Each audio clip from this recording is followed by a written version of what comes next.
So, I've said all members of this committee, if they wish, can ask a question. I hope we're respectful about that. So, with that, I'll allow Representative LeGrand. So, Mr. Giuliani, I really just have one question for you. We heard testimony tonight that you got an affidavit from one of these witnesses on November 8, witness who talked about tens of thousands of ballots being riffed through a machine. We had another witness who talked about ballots being double counted, who said that her affidavit dates back to November 3rd. You opened your statement, you made, in your opening statement, you referenced 700,000 fraudulent ballots in Detroit, which is problematic given that there were only 250,000 counted. My question is, given that we have paper ballots in Michigan, why on earth did you not ask for a recount? Well, there'd be no reason to ask for a recount because you just recount the same fraudulent ballots. Once you have separated the envelope from the absentee ballot or mail-in ballot, you are forever unable to audit them. That's the reason why it is so critical that they be inspected.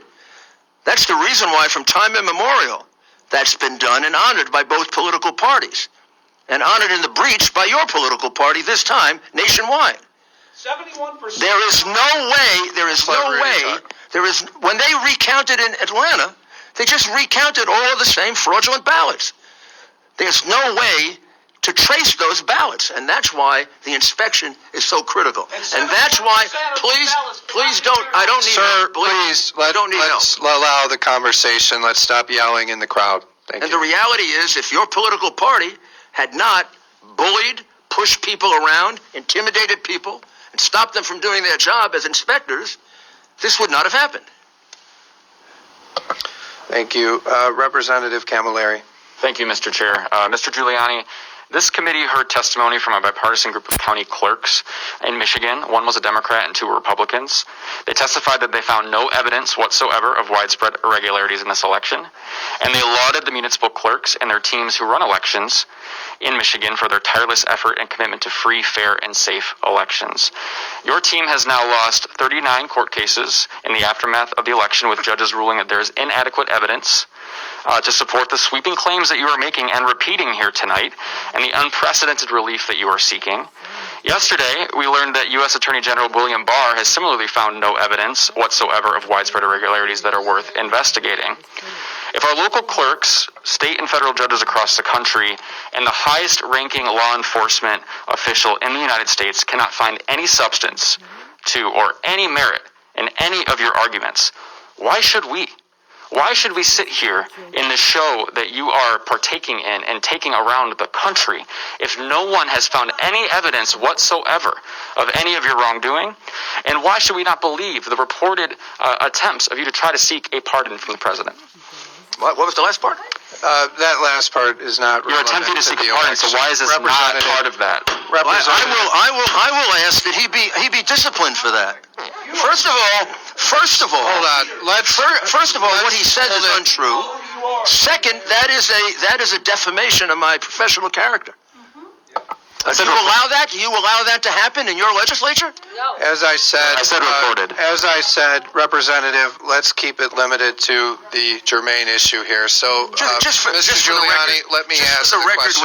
We haven't lost 39 cases. We've only brought 3. So you're wrong about that.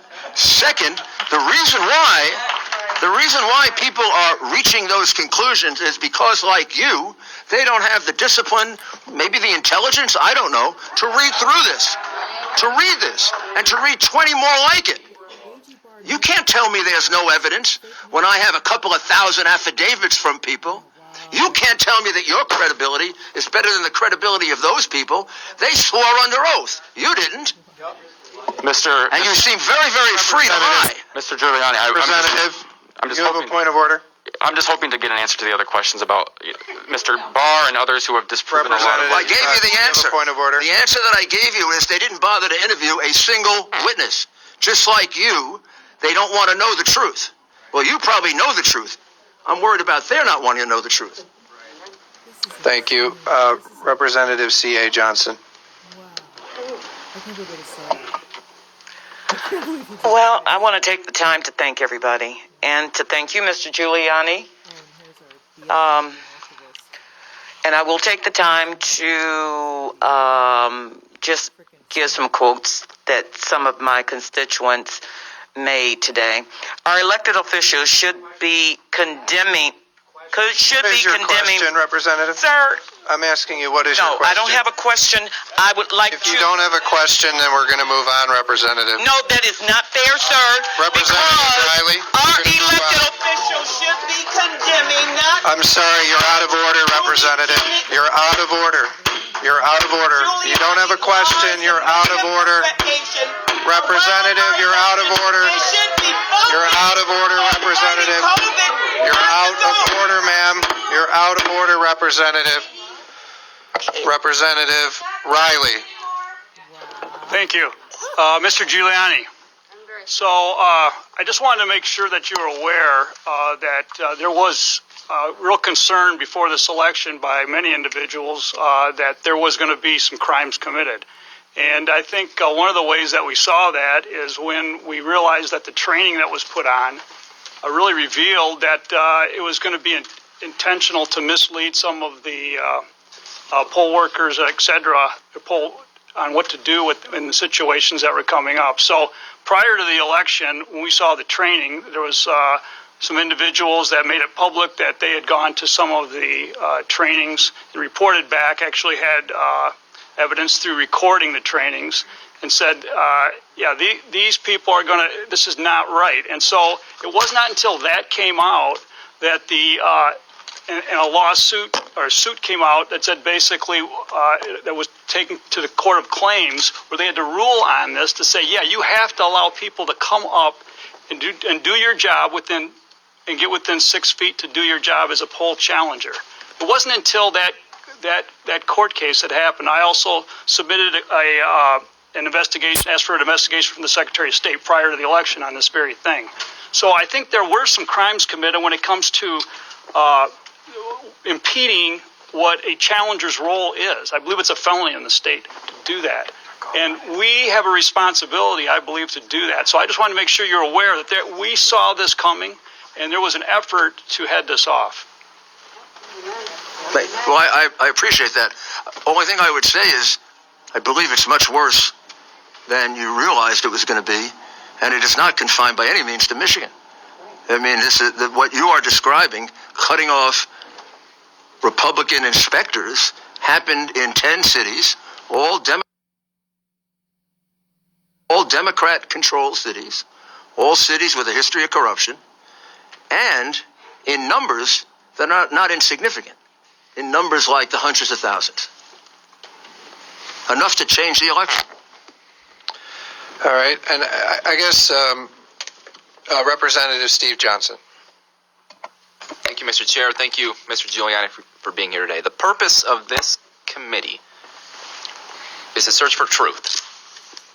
Whether you like it or not, the goal here is truth. What really happened?